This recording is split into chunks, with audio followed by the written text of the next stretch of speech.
welcome to The Olive Tree with me, Julia Fisher. In recent years, thousands of Jewish people have been making their way back to Israel. Amongst them, the Silver family from New Zealand, who, in 1992, left everything behind and arrived in Israel with their 2 young sons, believing God was calling them there. Stefan was 7 years old, and here he recounts his memories from that time. I was not yet 8. I had a younger brother who was about 3 or 4 at the time and had been going to a private Christian school for most of the years that I had been at school in New Zealand, and had been in a believing home. All of my friends was all a very Christian and believing environment. And so moving to Israel was very, very difficult on so many levels, literally like uprooting a tree from the rainforests in the Amazon and planting it in a desert somewhere. Just everything is completely different. The language and the climate and the side of the road that you drive on and the alphabet, letters are all different, and the direction that you read and write from is different. So those are the more cultural and physical settings, which are very different. But then obviously coming from a believing school and then moving to an absorption center in an area called Kiryat Yam, which is a suburb of the greater Haifa area. It's the worst socioeconomic area or suburb in the greater Haifa area.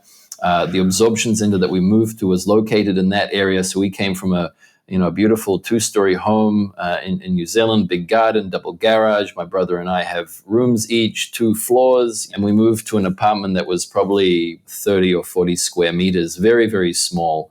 My brother and I, our room now became what was actually the living room, and we slept on the sofas, which were basically just very thin pieces of wood with 4 legs and a very thin mattress on top. In the daytime, those were our couches. At nighttime, they were our beds.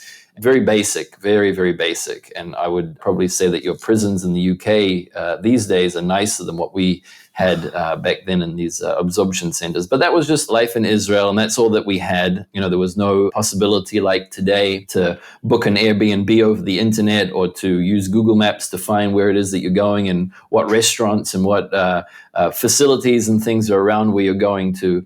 This was all pre-internet, pre-Google Maps, pre-smartphones, pre-all of that. And so things were very different. And that's just what happened back then. That's what was taking place at that time here in Israel, which when we moved here in 1992 was the middle of the large immigration from the former Soviet Union. So for the period of about a decade, from the late 80s to the late 90s, over 1 million Jewish people came back from the former Soviet Union to the land of Israel. And so we came here right in the thick of that in 1992, basically just a couple of years after it had begun. So that's what there was back here in those days, and that's how the government was dealing with this mass immigration that was taking place. So, there was a Kiwi family in the middle there as well. So, Stefan, when you came and you were aware that you were just one family amongst so many others, even as an 8-year-old, did you sense that you were part of something bigger? No, I don't think that I understood that back then. I don't think I understood really why we were moving to Israel. I don't remember thinking about it too much. I just remember my parents saying that this is what God had told them to do and that they were being faithful with that and that we were with them whether we liked it or not, really.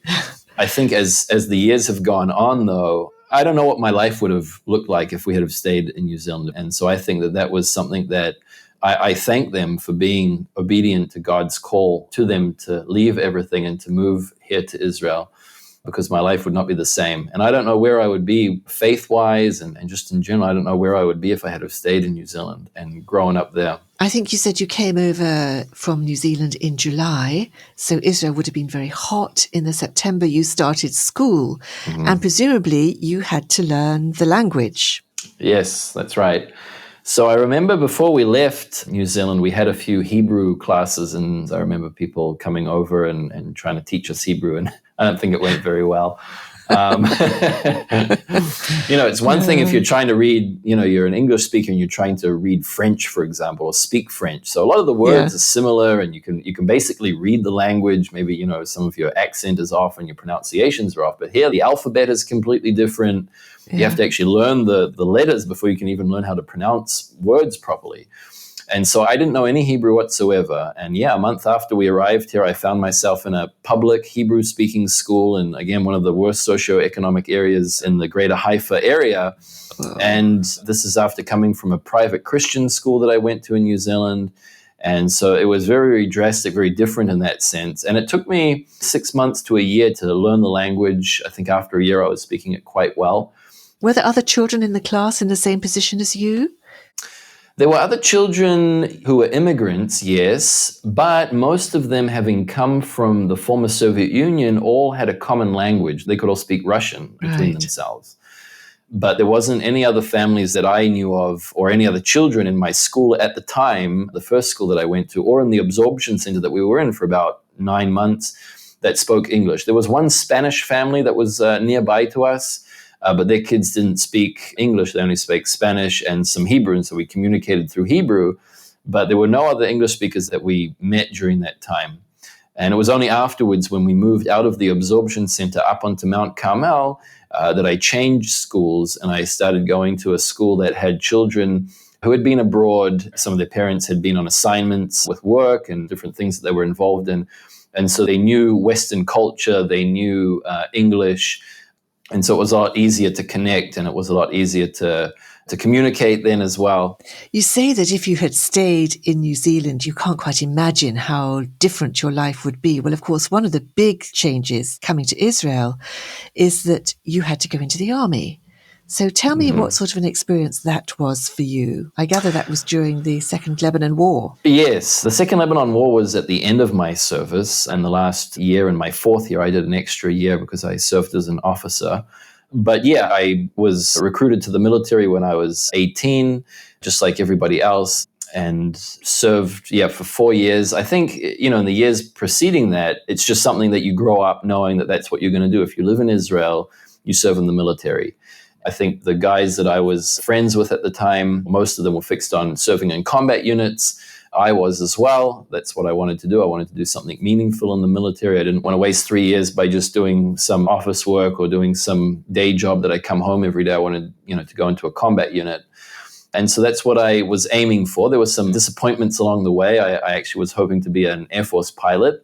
And I got through all of the stages and finished the last stage, which is like a kind of a grueling week of a lot of physical training and things like that. And that was actually even before I went into the military. That was while I was still in high school.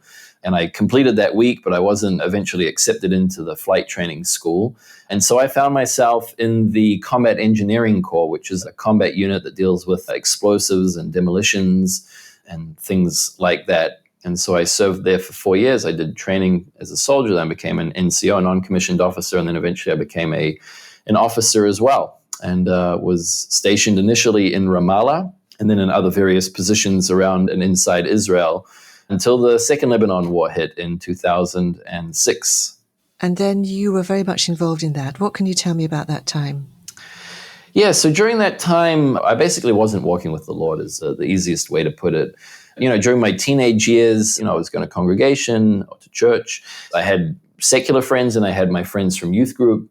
But as time went on, and especially into the military, I was spending more and more time with my secular friends. And obviously just being in the military was not easy in terms of faith, just because you're surrounded by non-believers. Combat soldiers usually are in the military for probably 2 or 3 weeks at a time, and then they come home for a weekend, and then you go back for another 2 or 3 weeks. So most of the time you're in a very secular environment. And so over time, that just kind of took a toll on my faith. And towards the end of my service, I was in a place that I was really focused on and looking forward to going traveling with my friends. We were planning to go to South America and do our big OE after the military down there. And that's what I was looking towards. And I really wasn't interested in anything that had to do with the Bible or with God or with my faith or anything like that. And it wasn't that I didn't believe, and that's why I say I wasn't following the Lord, because I did know that the way that I was living was not according to his ways. And I had that sense from the Holy Spirit within my heart. I was just choosing to ignore it. It did gnaw at me, but I was aware of the fact that I was shutting that up and pushing it aside. And so that was the position that I was in terms of my faith when the Second Lebanon War began. And it was very sudden. I don't think anybody expected a war to break out at that point in time. And because of the unit that I was in and the location that we were at the time, we're up in the Golan Heights, we basically found ourselves on the front lines of that war right from the very, very beginning. And so we were with the first forces that actually penetrated into Lebanon. And that was the first time that the IDF had crossed into Lebanon for about 7 years, I think it was, almost 7 years since the IDF had pulled out of southern Lebanon in, I believe it was 1999 or 2000. And so since then, no IDF soldiers had been in southern Lebanon, and everybody knew that Hezbollah, which was the terror organization that we were fighting against during the Second Lebanon War, and still the organization that controls most of Lebanon, and especially southern Lebanon, they had spent those 6 or 7 years, preparing for the day when IDF soldiers will come into southern Lebanon once again. They had been preparing it with explosive devices and with all kinds of things like that. And so as we were going in, then all of that was taking place. And so it was not an easy time. I basically found myself, brushing against death very often on a daily basis. It was the first time that I saw people being killed, other soldiers being killed, and not in very nice ways. I'd seen a lot of action, mainly in Judea and Samaria, apprehending terrorists and preventing suicide bombers and suicide belts from reaching Jerusalem and other places in Israel. But never had I really been in a life-threatening situation, and never had I been in a position where I was seeing other soldiers being killed and even having to fire my weapon with live fire at anyone before. And so all of a sudden, kind of all of that broke open at once, and experiencing all of these things really on a daily basis, being in southern Lebanon. So it was very scary. It was very frightening. And being in the spiritual position that I was in, which I knew was not a good position to be in, by the way, made it even more scary for me as well. So it was definitely a very challenging time. You've been listening to Stefan Silver, and we'll hear more from him on the next program, and how he became the pastor of a Messianic congregation in Haifa.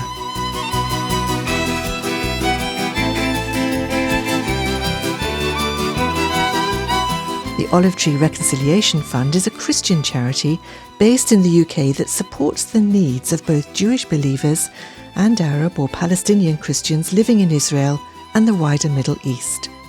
If you'd like to know more about our work and receive our free bi-monthly newsletter, please visit our website, olivetreefund.org. Meanwhile, join me at the same time next week for another story from the Olive Tree. Until then, goodbye.